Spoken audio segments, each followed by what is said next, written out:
Հիմա քննարկում ենք զեկուցող հարցերը։ Հարց համար 16 գիտության ոլորտի զարգացման 2026-2030 թվականների ռազմավարական ծրագիրը հաստատելու մասին հարցը։ Զեկուցող կրթության, գիտության, մշակույթի և սպորտի նախարար Ժաննա Անդրեասյան։ Համեցեք Տիկին Անդրեասյան։ Շնորհակալություն մեծարգո վարչապետ, հարգելի գործընկերներ, ներկայացնում եմ Հայաստանի Հանրապետության գիտության ոլորտի զարգացման 26-30 թվականների ռազմավարական ծրագիրը եւ պետք է հիշեցնեմ, որ գիտության ոլորտի զարգացումը կառավարության 21-26 թվականների ծրագրի առաջնահերթություն էր եւ հենց այդ աշխատանքների շնորհիվ գիտության ոլորտի ֆինանսավորումը 2018-ի նկատմամբ աճեց շուրջ 180%-ով եւ հնարավոր եղավ ոչ միայն կասեցնել ոլորտի նախընթաց տարիների վայրեջքը, այլև գիտության ոլորտում ներդնել զարգացման օրակարգ։ Գիտնականների բազային վարձատրության 105-ից մինչև 300% աճը, բազմազան դրամաշնորհային ծրագրերը երիտասարդների համար գիտությամբ զբաղվելը դարձրեցին գրավիչ։ Սկսած 2022 թվականից մենք արձանագրում ենք գիտնականների թվի աճ, ավելի քան 600 նոր գիտնականներ են մուտք գործել ոլորտ, որոնց շարքում մեծ մասը երիտասարդներ են։ Ներգրավում են հեղինակավոր գիտնականներ արտերկրից, այս պահին ունենք համագործակցություն ավելի քան 30 երկրների 160 գիտնականների հետ թիրախային ծրագրերի միջոցով։ Էական կապիտալ ներդրումներով հնարավոր է դարձել Հայաստանում միջազգայինորեն մրցունակ գիտական հետազոտության իրականացումը, ինչպես օրինակ բոլորովին վերջերս Երևանի պետական համալսարանում բացված արհեստական բանականության կենտրոնն է։ Գիտության միջազգային մրցունակության աճի մասին է վկայում նաև այն, որ 2025 թվականի տարեվերջի դրությամբ Եվրոմիության Հորիզոն Եվրոպա ծրագրին Հայաստանի Հանրապետության կողմից ներկայացվել է ընդհանուր 183 հայտ, նախորդ տարվա համեմատ 39 հայտով ավելի եւ ֆինանսավորման եւս 8 պայմանագիր ենք կնքել, ընդհանուր պայմանագրերի թիվը հասցնելով 25-ի շուրջ 8.3 միլիոն եվրո ընդհանուր բյուջեով, որը գերազանցում է նախորդ 4 տարիների բյուջեն 96%-ով, իսկ նախորդ փուլի այս ծրագրի բյուջեից կրկնակի ավել է։ 24-ից սկսած նաեւ պատմական առավելագույն ցուցանիշներ են գրանցում հայաստանյան գիտնականների կողմից միջազգային գիտատեղեկատվական շտեմարաններում ընդգրկված ազդեցության գործակից ունեցող պարբերականներում հրապարակումների թվի մասով եւ այս պահին արդեն ունենք շուրջ 1700 հոդված այն պարագայում, երբ նախորդող տարիներին ցուցանիշները շատ ավելի վատն են եղել։ Այս եւ այլ ձեռքբերումները հնարավոր են դարձրել նախանշել գիտության զարգացման հաջորդ փուլի թիրախները, որոնք որ ներկայացված են այս նախագծում եւ հիմնված են նաեւ 25 թվականին ընդունված բարձրագույն կրթության եւ գիտության մասին օրենքի եւ ակադեմիական քաղաք ծրագրի հայեցակարգի վրա։ Մասնավորապես ռազմավարությունը հիմք ընդունելով այս ծրագրերի շրջանակներում ստացված արդյունքներն ու ուղղությունները նպատակ ունի շարունակել պետական նախաձեռնողական քաղաքականությունը գիտական գերազանցության եւ միջազգային հեղինակության բարձրացման ուղղությամբ, իրականացնել գիտության տնտեսականացմանն ուղղված ծրագրեր, որոնք համակարգը կզինեն գիտությունից արտադրություն ճանապարհն անցնելու կարողություններով, ենթակառուցվածքներով, մտավոր սեփականության պաշտպանության համակարգով եւ ֆինանսական գործիքներով, բարձրացնել գիտության ոլորտի սոցիալական ազդեցությունը, գիտական ձեռքբերումների ավելի լայն լուսաբանմամբ եւ հանրային ներգրավման միջոցառումների իրականացմամբ, ինչպես նաեւ հաշվետվողականության ավելի բարձր մակարդակի գործիքակազմի ներդրմամբ եւ վերակազմակերպել ոլորտի կառուցվածքը, զինելով բոլոր անհրաժեշտ սարքավորումներով եւ ենթակառուցվածքներով, միևնույն ժամանակ ոլորտի կառավարումը դարձնելով առավելագույնս թվային եւ օպտիմալ։ Ծրագիրը իրենից ներկայացնում է բավականին մեծածավալ գործողությունների շարք, 94 տարբեր գործողություններ են, մի քանիսը թվեն, որպեսզի պարզ դառնա, թե ինչ հիմնական թիրախներ ենք նախատեսում մինչև 2030 թվականը։ Նախատեսում ենք, որ առնվազն 400 արտերկրի առաջատար հետազոտողներ հետազոտական խմբեր կհիմնեն Հայաստանի Հանրապետությունում, դրանով իսկ նպաստելով գիտության հետազոտությունների որակի բարձրացմանն ու միջազգայնացմանը։ Մեր առնվազն 1000 գիտաշխատողներ կվերապատրաստվեն արտերկրի առաջատար կենտրոններում, 150 արտերկրի երիտասարդ հետազոտողների Հայաստանի Հանրապետություն տեղափոխման ծրագիր ենք ներդնելու, նաև 5 գլոբալ առաջատար հետազոտողների Հայաստանի Հանրապետություն տեղափոխման, կհիմնադրվի ռիսկային նախաձեռնություններում ներդրումների պետություն մասնավոր հիմնադրամ, կներդրվի մասնավոր հատվածում մտավոր սեփականության պաշտպանության խթանման համակարգ, կգործարկվի ստարտափների մեջ հանրային կամ խմբային ներդրումների համակարգը, գերակա ուղղություններով կիրականացվեն բազմաբնույթ բնույթ ծրագրեր, իրականացվեն նաև պետական կարիքներից բխող առնվազն 20-ից ավել հետազոտություններ, հաշվի առնելով այն հետազոտությունները, որոնք պետական համակարգի եւ տարբեր ոլորտների զարգացման առաջնահերթություններից են բխում, մասնավոր հատվածում կխթանեն գիտական գործունեությունը, մասնավոր բուհ հետազոտական ծրագրերի համատեղ հրապարակումների, մասնավոր հրապարակումների միջոցով իրականացնենք նաև մեր ուսուցիչների վերապատրաստում գիտական կազմակերպություններում, ինչը շատ կարևոր է շղթան շարունակելու եւ տրամաբանական արդյունքի հասնելու համար, կկառուցենք գիտությունից արտադրություն անցման 3 նախատիպավորման ենթակառուցվածքներ ակադեմիական քաղաքում, որը առևտրայնացման կարևոր քայլ է, իրականացնենք նաև խոշորացվող գիտական կազմակերպությունների եւ համալսարանների ինտեգրման միջգիտակարգային հետազոտությունների խթանման ավելի քան 30 ծրագրեր։ Այս շարքը կարող եմ երկար շարունակել, գիտության ռազմավարական ծրագրի թերևս ամենակարևոր հանձնառությունն է մինչև 2030 թվականը գիտության ոլորտի ֆինանսավորումը հասցնել շուրջ ՀՆԱ-ի 1%-ի շրջանակում, որի շուրջ 0.75%-ը նախատեսում ենք իրականացնել պետության կողմից, 0.25%-ը մասնավորի կողմից, խրախուսելով նաև մասնավոր ներդրումները գիտական հետազոտություններում եւ մշակումներում։ Խնդրում եմ հաստատել, շնորհակալություն։ Շնորհակալություն Տիկին Անդրեասյան, նախ 180% գիտության ֆինանսավորման աճ, այսինքն մենք որ թվին ենք, որ թվի բյուջեի տվյալն է սա, որ 180%-ով 18-ի համաձայն, այսինքն նկատի ունեմ 25 թվի ցուցանիշն է։ Այո, 25 թվականի ցուցանիշի մասին է խոսքը, որը կազմել է շուրջ 40.2 միլիարդ պետական բյուջեից հատկացում։ Եվ 18-ին եղել է 18-ին ունեցել ենք շուրջ 14 միլիարդի հատկացում եւ կարող ենք տեսնել, որ աճը էական է։ Շատ լավ, այսինքն համարյա 3 անգամ աճել է։ Պետք է հավելեմ, որ այստեղ ներառվում է նաեւ ռազմարդյունաբերության բյուջեն։ Հարգելի գործընկերներ, այստեղ շատ կարևոր է նաեւ արձանագրել, թե այդ բյուջեի փոփոխության արդյունքում կոնկրետ ինչ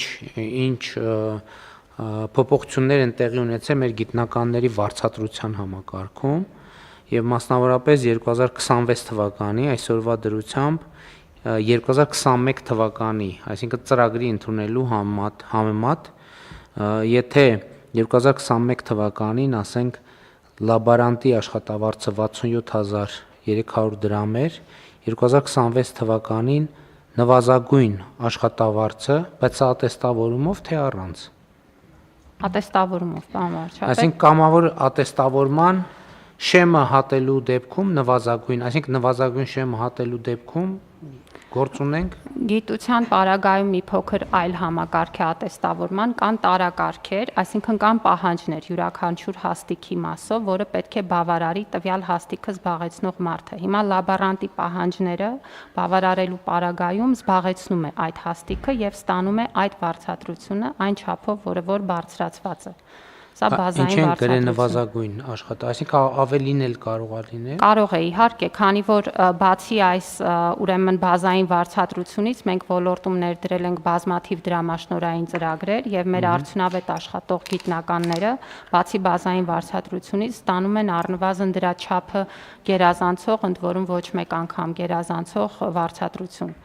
Շատ լավ, համենայն դեպս 2021 թվականի համեմատ 21 թվականին լաբորանտ ճարտարագետ 67300 դրամ, 2026 թվականին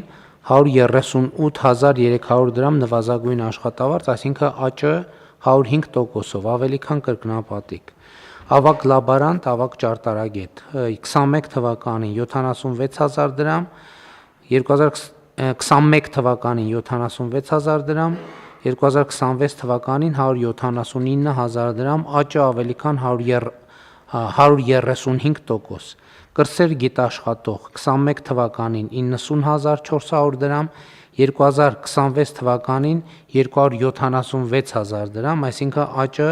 205%։ Ավագ գիտաշխատող 2021 թվականին 99000 դրամ, 2026 թվականին 343000 դրամ, աճը 246%։ Առաջատար գիտաշխատող 2021 թվականին 114300 դրամ, 2026 թվականին 443800 դրամ, աճը 288%։ Գլխավոր գիտաշխատող 2021 թվականին 138.100 դրամ, 2026 թվականին 552.900 դրամ, աճը 300%։ Գիտական խմբի ղեկավար 2021 թվականին 129.000 դրամ, 2026 թվականին 410.000 դրամ, աճը 217%։ Գիտական ստորաբաժանման ղեկավար 2021 թվականին 141%, 2026 թվականին 477.000 դրամ, աճը 238%։ Եվ ուզում եմ ընդգծել, որ բարձրացած չափերը մենք խոսում ենք նվազագույն վարձատրության մասին, եթե այլ գիտական ծրագրերի տվյալ աշխատողը չի մասնակցում, բայց քանի որ ֆինանսավորումը գիտության ոլորտի հսկայական աճ է արձանագրել, շատ քիչ են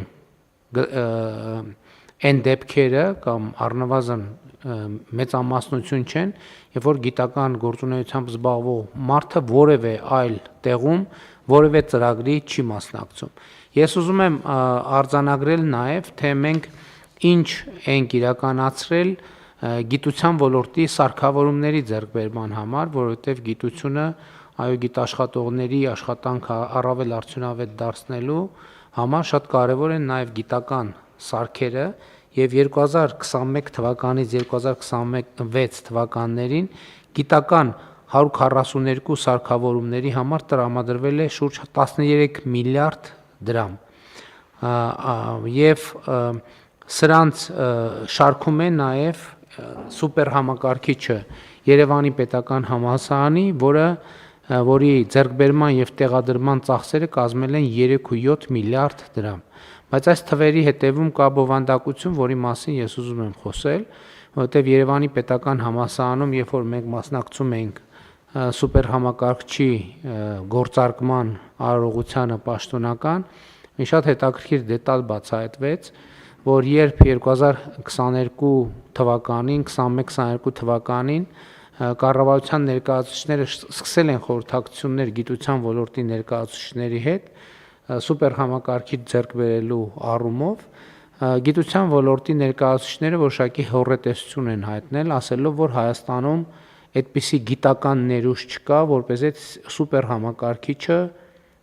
պատշաճ ձևով օգտագործի եւ մտավախություն են ունեցել, որ այն կտեղադրվի եւ պարապուրդի կմատնվի եւ հարցեր կառաջանան։ Բացման արարողության ժամանակ գիտական խմբի ղեկավարը ասում էր, որ այս սուպեր համակարգիչը արդեն քիչ է մեզ համար եւ մեր ամբողջ հնարավոր պոտենցիալը իրացնելու համար մեզ հարկավոր կլինեն այլ սուպեր համակարգիչներ, բայց լավ լուրն այն է կամ լավ լուր է, որովհետև մենք արձանագրեցինք, որովհետև այս տեղում հարց տվեցի, ասի շատ լավ, պետական միջոցներով ինչ սուպեր համակարգիչ եք ակնկալում։ Եվ պատասխանը ամենալավ բովանդակությունն ուներ, որովհետև ասվեց, որ պետական բյուջեից սուպեր համակարգչի գնում չի ակնկալվում, ինչու՞, որովհետև մասնավոր ոլորտում արդեն իսկ իրականացվում են ներդրումներ եւ մասնավորապես Գագարինում սուպեր համակարգչային կենտրոն է բավականին հզոր ստեղծվում, որը կարող է սպասարկել նաև մեր գիտության ոլորտի այս պահին առկա պահանջարկը եւ բացի դա մենք գիտենք, որ իրականացվում է Firebird Հրազդանում Firebird ընկերության նախագիծը եւ այդ նախագծի իրականացման գործում բավական շոշափելի եւ էական դեր ունեցավ 2025 թվականի օգոստոսի 8-ին Հայաստանի եւ Միացյալ Նահանգների միջև ստորագրված մտադրությունների հուշագիրը, որի արդյունքում Firebird ընկերությունը արտահանման իրեն անհրաժեշտ լիցենզիաները ստացավ եւ սա էլ մի հզոր սուպեր համակարգչային կենտրոն է, առնվազն տարածաշրջանի մասշտաբով գերհզոր սուպեր համակարգչային կենտրոն է, որը ենթադրում է, որ առաջիկայում մենք պետական բյուջեով նման ծախսեր անելու անհրաժեշտություն չենք ունենա, բայց ինչն է շատ հատկանշական, երբ որ մենք այն ժամանակ քննարկում ենք, իհարկե հոռետեսություն կար, $10 միլիոն ծախսել մի սուպեր համակարգչի վրա, բայց ըստ էության այդ գործարքը կառավարության այդ ներդրումը բացեց ճանապարհը հետագա ընթացքի համար։ Եվ այսօր սուպեր համակարգիչը ըստ էության Երևանի պետական համալսարանի եւ ընդհանրապես մեր բարձրագույն կրթության համակարգի եւ բարձրագույն կրթության համակարգի համար ինքը նաեւ ուսումնական գործիք է, որովհետեւ դա նշանակում է, որ նաեւ մյուս սուպեր համակարգիչների ներկայացումը նշանակում է, որ ուսանողները առավել մեծ հասանելիություն կարող են ունենալ այդ սուպեր համակարգչին, սրանից բխող բոլոր հետևանքներով կամ ավելի ճիշտ արդյունքներով։ Ուզում եմ ընդգծել նաև, որ այս պահին էլ գնման ընթացակարգում է 49 գիտական սարք 5.4 միլիարդ դրամի ծավալներով։ Եվ ես կարծում եմ, որ այս թվաբանությունը շատ խոսում է իր մասին, ընդհանրապես ես հետևյալն եմ ուզում ասեմ, տեսեք մենք կառավարության նիստերում ենք այս մասին խոսում, պաշտոնական արարողություններում, դենց Հայաստանում այդ կուլտուրան չկա, ես չգիտեմ, օրինակ մեր գիտական հանրության ներկայացուցիչները, որ մեկ այս թեմայով խոսում են, թե չի խոսում։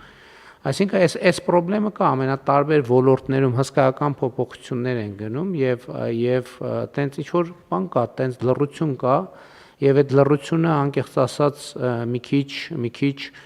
տենց հարցեր է առաջացնում, բայց դա հարցեր են այնտեղ խոհափիլիսոփայական ոլորտի հարցեր են, որովհետեւ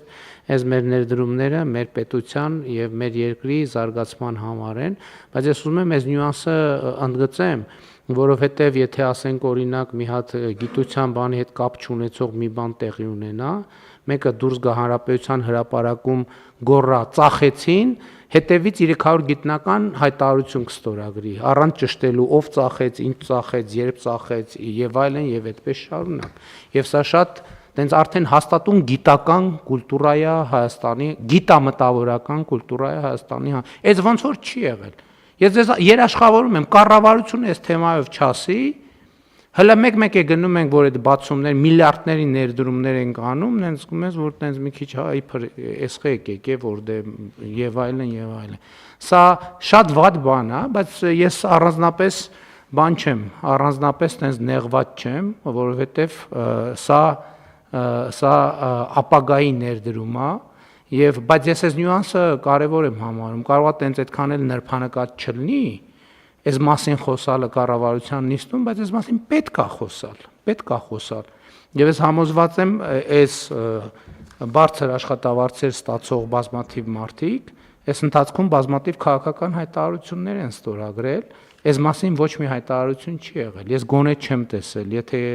բաց եմ թողել, ներողություն եմ խնդրում Տիկին Ավանեսյան, խնդրում եմ լինքը ինձ կուղարկեք, մի հատ կարդամ տեսնեմ ինչ հայտարարություն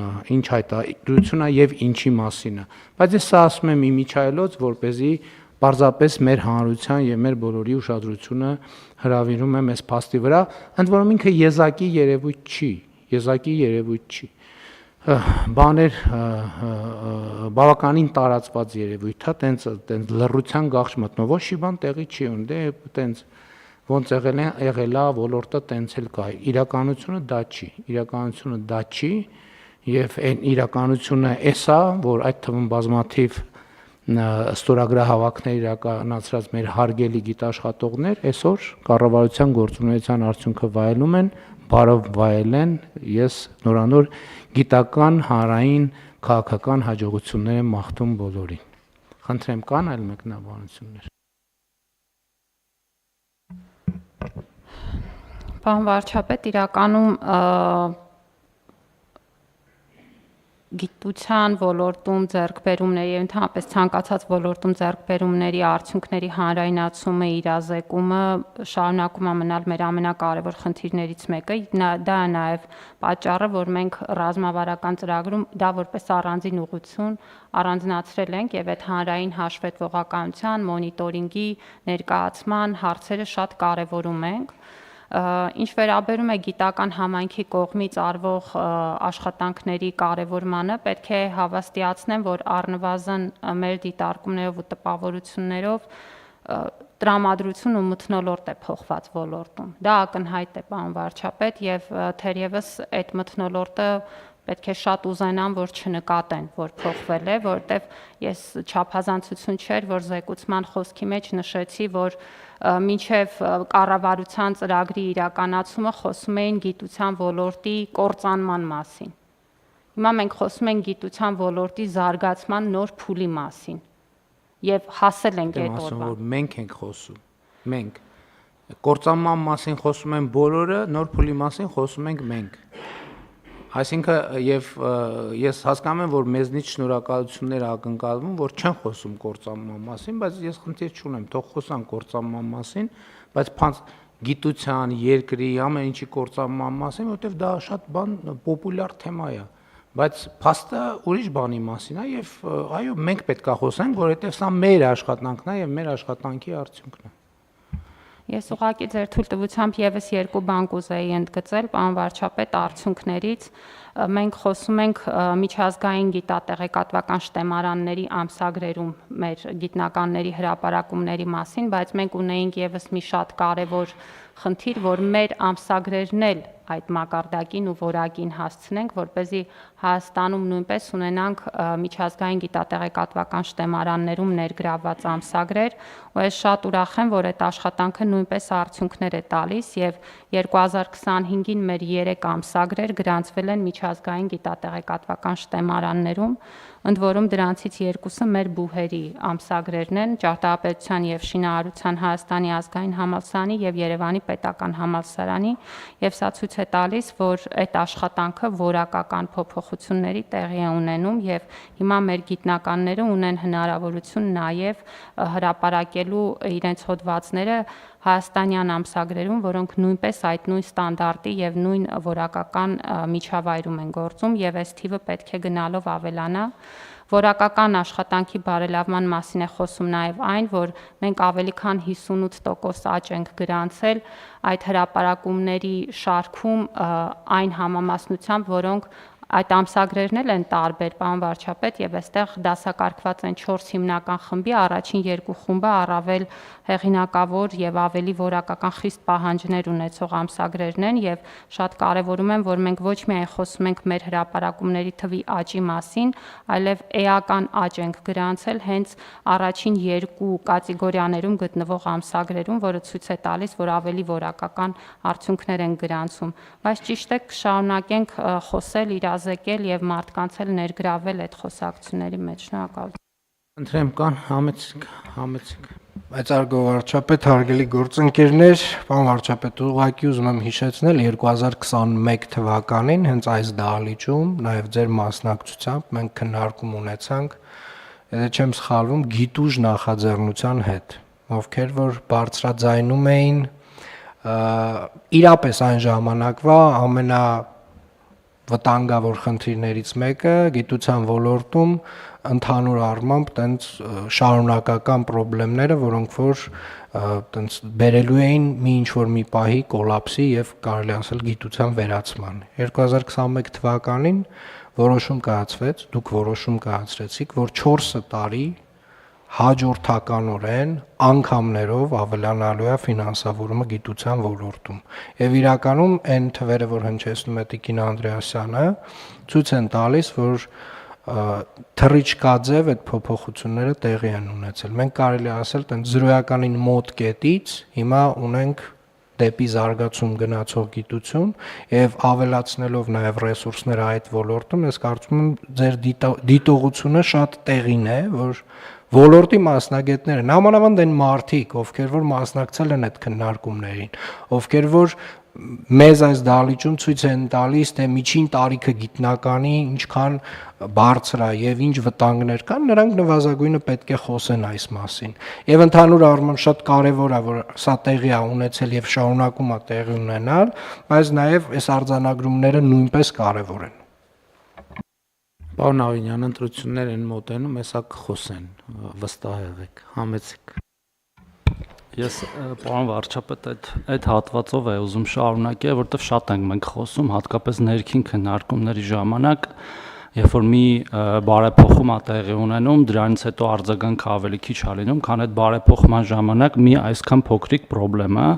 ու միշտ մի օրինակ եմ բերում, հիմա էլ եմ ուզում հրապարակային բերեմ, երբ որ օրինակ մենք ունենք շատ լավ ճանապարհ, տասնյակ կիլոմետրերով, ու դու վարում ես մեքենատ այդ տասնյակ կիլոմետրերով, դու ամեն կիլոմետրը մեկ շնորհակալություն չես հայտնում, չէ՞, այդ լավ ճանապարհին, բայց հենց մի հատ փոս ես ընկնում, հիշում ես այդ ճանապարհով զբաղվող բոլորի եւ բոլոր խնդիրները ու տեսեք, ես գիտեմ ինչի մենք այդ շնորհակալությունները չենք, որտեղ դա սովորական է դառել, պարոն վարչապետ։ Այս լայնածավալ աշխատանքը դառել է սովորական։ Մեր քաղաքացիները, մեր համար էլ է կարծես թե դառնում սովորական։ Հիմա ես մեր գործընկերներից յուրաքանչյուրին նայում եմ ու ասենք կարող եմ այնպիսի ահռելի ծավալի աշխատանք նշել, որը այն ժամանակ, երբ որ նոր ենք այդ ամենը սկսում, դրա մի փոքր տոկոսը անեինք, մի մեծ բում էր առաջացնում, բայց հիմա օրինակ որ խոսում ենք օրինակ 300 դպրոցի մասին, չէ՞, դառնա սովորական, որտեղ իրանք արդեն դարձել են իրականություն։ Հիմա հաջորդ 300-ը ուրիշ էֆեկտ է տալու մեր քաղաքացիների վրա, իսկ ինքը իհարկե լավ է եւ էլի մեծամասշտաբ է, բայց դարձել է սովորական։ Ամեն 500 կիլոմետր ճանապարհն էլ է դարձել սովորական։ Ու դա անխուսափելի է։ Մենք պետքա նաև դա հաշվի առնելով, իհարկե մեր առաջ էլ ավելի մեծ պլաններ դնենք ու ավելի մեծ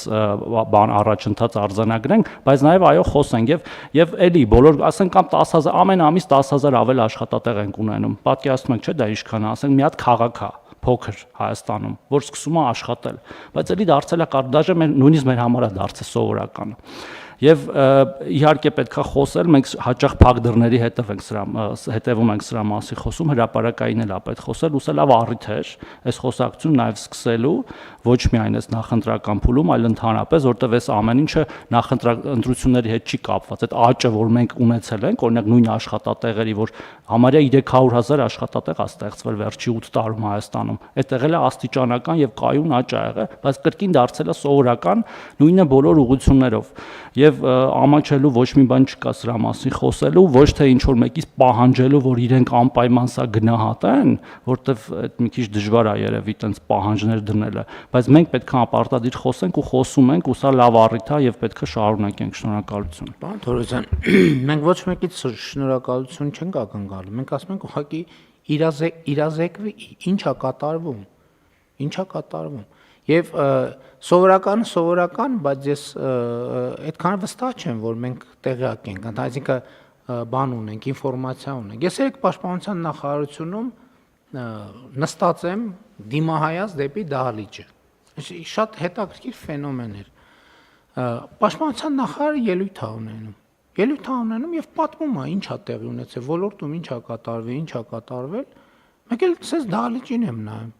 Մեկ էլ նույնիսկ սենց աչքերը բան են լնում, իրար են նայում։ Այսինքն նույնիսկ պաշտպանության նախարարությունը առանձնահատկություն ունի, այնտեղ տարբեր ստորաբաժանումներ իրանց գործը դեն չեն կիսում առանձնապես կողքինի հետ, բայց այդտեղ այդ խնդիրը, այսինքն այն արձանագրումները, որ անում էր, անպայման դահլիճի մի հատվածում ինչ որ մի հատ սենց շարժ էր անցնում, որովհետև ընդ որում մենք դրանց մասին կառավարության նիստում խոսել ենք, ասենք որ այն որ ռազմական համալսարանի ուսանողը գերազանցը 175,000 կրթաթոշակ է ստանում եւ այլն եւ այդպես շան։ Դուք աշխատատեղերի մասին եք խոսում, եթե սխալվում եմ, պարոն Հակոբյան, եթե սխալվում եմ, խնդրում եմ ինձ ուղղեք։ Հիմա օրինակ երեք մենք պաշտպան հայրենիաց ծրագրի մասին ենք խոսում։ Այդ աշխատատեղերը մեր տվյալներում արտացոլվում են զինված ուժերի պայմանագրային զինծառայողների։ Պայմանագրինը չեմ կարող ասել, բայց այդ կտորով այո բացում ենք, այսինքն այս աշխատատեղերը ասվածը հարկային գործակալների կողմից ներկայացված հաշվետվությունների հիման վրա ձևավորվածն են, այսինքն մենք պետք է առանձին դրա մասին խոսենք։ Չէ, հիմա ես ուզում եմ, չէ, այդ չեմ ասում։ Ուզում եմ ասեմ ընդհանուր աշխատատեղերի թվերի մեջ դա արտահայտվում է։ Կոնկրետ այդ դեպքը չեմ կարող միանշանակ ասել, բայց պաշտպանության նախարարության կտորով, այսինքն այն ինչ որ վերաբերում է գաղտնի հատվածին, այդ մասը չունենք աշխատատեղերի։ Ես ինչի համար եմ ասում, օրինակ տեսեք, նույն պաշտպան հայրենիաց ծրագիրը, երեք ես դրա մասին խոսեցի, չնայած հասկանում եմ, որ կարող է այստեղ մի քիչ բան կա, անձնական դաշտեր մտնելու երևույթ, չգիտեմ, վստահ չեմ, կարող է։ Ես օրինակ մի ժամանակ երբ որ պաշտպան հայրենիաց ծրագիրը նոր էր սկսում, ատեստավորված զինծառայողների մասին պաշտպանության նախարարը իր այջում պաշտպան հայրենիացի, ովքեր գնացել են ժամկետային զինծառայության, պաշտպան հայրենիացի պայմանագիր են կնքել եւ հիմա ծառայում են որպես պայմանագրային եւ ծառայությունից դուրս ապրում են իրենց տանը, այսինքն գիշերը քնում են իրենց տանը, եթե այսպես ասած ծառայողական խնդիր չեն կատարում որոշակի ժամանակով։ Պաշտպանության նախարարը իր էջում դնում էր մի քանի դեպքում գերազանց ատեստավորումը անցած զինվորների մասին պատմություններ, ովքեր մոտավորապես կարոն 500, 600, 450 հազար դրամ աշխատավարձ են ստանում։ Եվ այդ ռեպորտաժներում նաև նկարագրվում էր, երևում էր այդ մարդկանց տունը եւ այլն եւ այլն։ Եվ ես այն մի քանի անգամ նախարարին ասել եմ այդ թեմա, վերեք առաջի անգամ բարձրաձայնեցի, վստահել չեմ, որ դա լավ է հնչում, բայց ես համոզված եմ, որ դեպքեր կան, որ իրոք վերջին տարիներին առնվազն այդ տներ միանվագ ոչ մի անգամ 600,000 դրամ չի մտել։ Եվ երբ որ մենք խոսում ենք այսօր ասում են, վայ, սոցիալական վիճակը եւ այլն, բա աղքատության թվերը, որ նվազում են, այդ թվում դրա հաշվին են նվազում։ Բա այդ հիմա գնանք այդ ռեպորտաժների տները նայենք եւ հիմա գնանք այդ մարդկանց տները նայենք։ Գնանք տեսնենք, որ այդ մարդկանց բակում մեքենայա կանգնած, որ այդ մարդիկ հիպոթեկով բնակարան են ձեռք բերել եւ այլն եւ այսպես շարունակ։ Այսինքն այս ամեն ինչի մասին չի խոսվում, չի ասվում։ Բայց սա մենք պետք է արձանագրենք։ Եվ այսօր մեր բանակում շարքային կազմի բազմաթիվ զինծառայողներ կան, ովքեր, ես երեք չառաջորն եմ վիճակագրությունը վերցրել, 700,000 դրամից եւ ավել աշխատավարձ են ստանում, շարքային, խնդրում եմ ուշադրություն դարձրեք, շարքային պայմանագրային զինծառայողը, նրանք ովքեր տարիներ առաջ 2018-ի դրությամբ ստանում էին 120,000 դրամ աշխատավարձ, 120, 130, լավ 180 թող ստանային։ Եվ երբ որ պարոն Ավինյանն ասում է 2021 թվականին զրոյական վիճակ ունենք, ես էլ եմ ուզում մենք արձանագրենք 2021 թվականին ինչի ունենք զրոյական վիճակ, որովհետև 21 թվականին 18 թվականից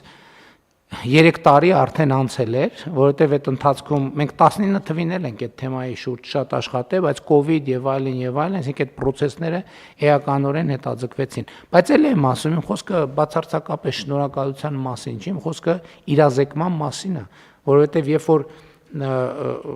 այս լռության պայմաններում դա տեղի ունենում, դա առնվազն հարցեր առաջացնում է։